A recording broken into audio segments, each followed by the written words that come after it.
Hi, it's Cantor Smolash from Temple Israel. Welcome to everybody, and welcome especially the people that are taking our new Tefillin class.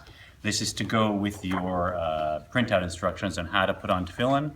I know sometimes looking at a picture, it can be a little tricky, so you can use this for reference as well.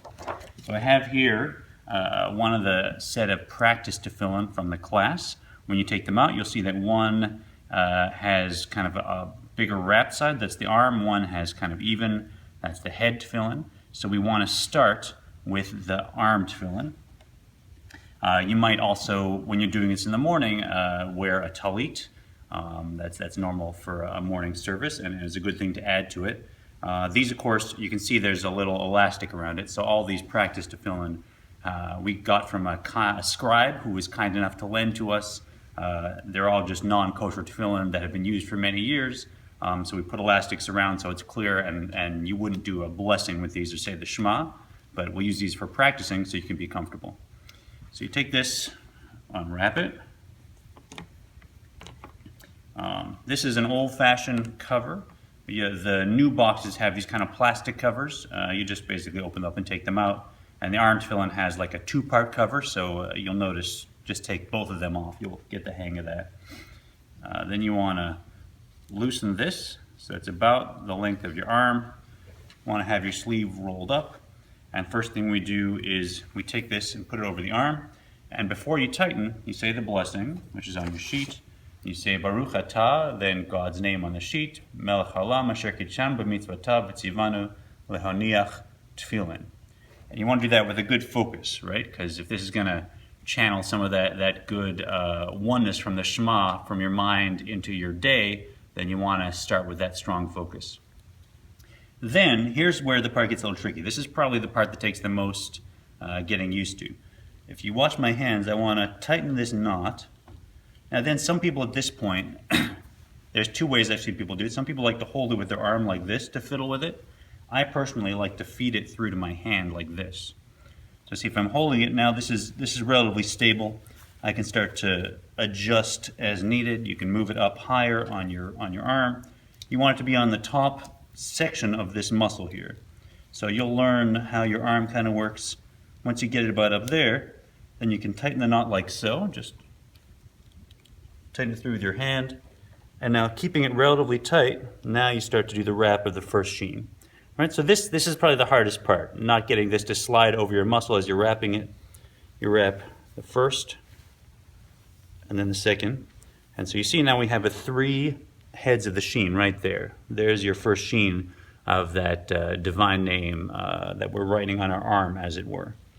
Right, once we have that, now we're going to make first, second, third, and then another 1, 2, 3, 4. And that's our arm wrappings. Right, so just a caveat that there's many different traditions. You can wrap in different directions, different ways. This is the one that we're learning here in our class, so it should look something like this, from my side like this. And then finally, we're gonna start the Dalet, which is here, but then just store all this extra wrapping here on my hand for now, because we don't finish the hand wrapping until after we do the head. That's part 1. Then we take out our head Tefillin. All right, so we'll open it up. Now there's different traditions about whether you do 1 or 2 blessings for the Tefillin.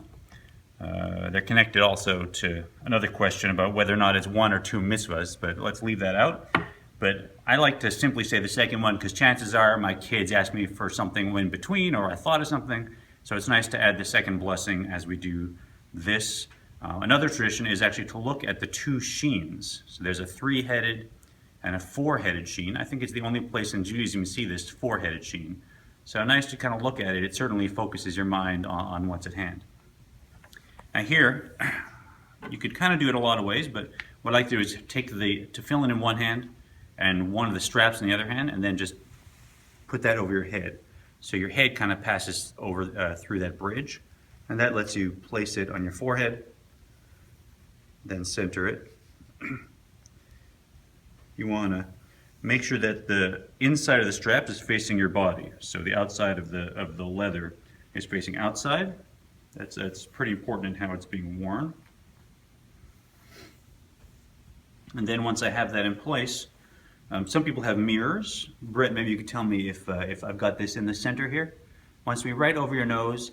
And there's a few different traditions. Some people have learned to wear it right on their forehead. What I'm teaching in the class is that it should be over the hairline, or in my case, over my hairline where it used to be when I was a kid. Or lacking that, you can go about a thumb up from where you get your lines on your forehead when you smile. See those? So I want it to be right in the middle, coming down like this. And then I would say my second blessing from our handy page, right down here. Baruch atah, God's name, melech haolam, asher kitshanu b'mitzvotav v'tzivanu al mitzvat tefillin.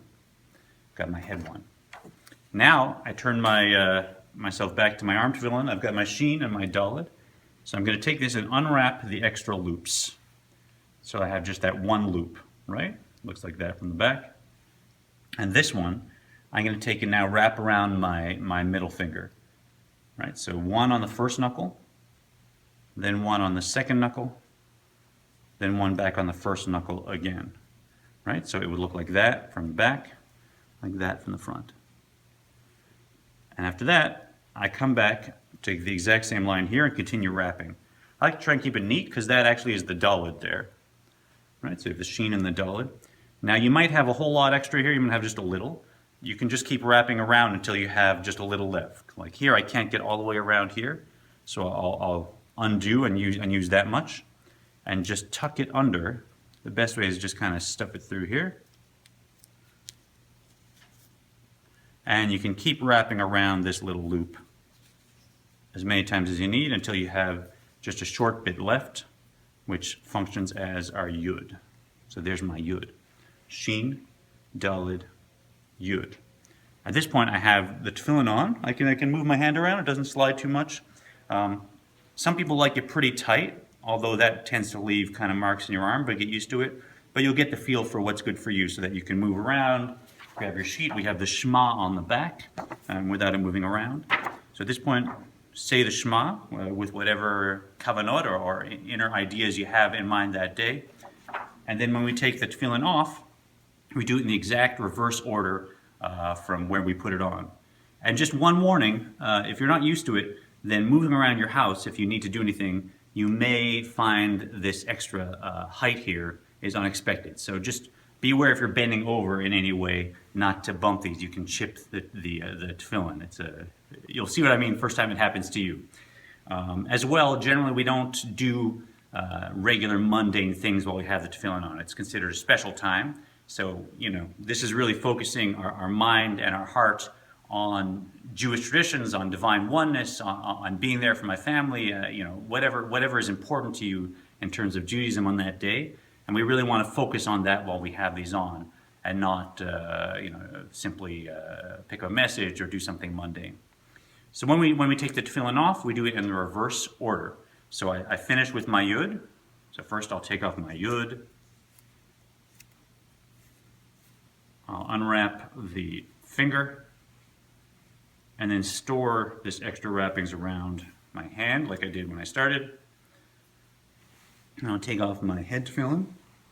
Some people do like to kiss them when they put them on and off. It kind of adds a little nice moment.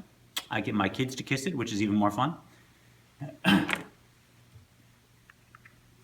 And I'll show you how to wrap in just a moment.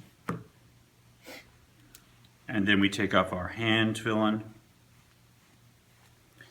Generally, you don't want it to fall on the floor. You want to also treat it with a similar respect as you would a prayer book or any other of the sacred items in your home.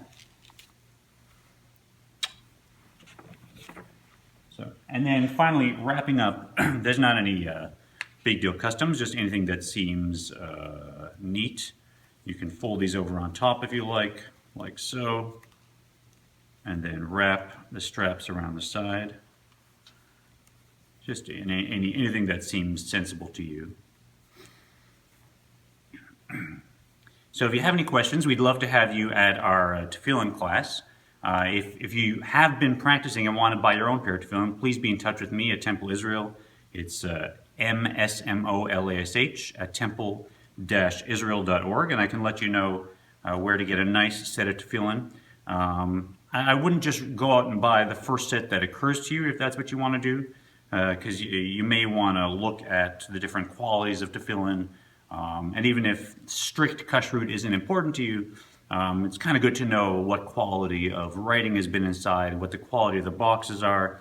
There's a lot of considerations. So certainly, if you're interested, please be in touch, and I can give you the name of a few people in town or out of town where you can get a really quality pair of tefillin to get you started off. So this is how it might look like wrapped, and similar with the hand tefillin. So the cover goes on top. You can tighten this.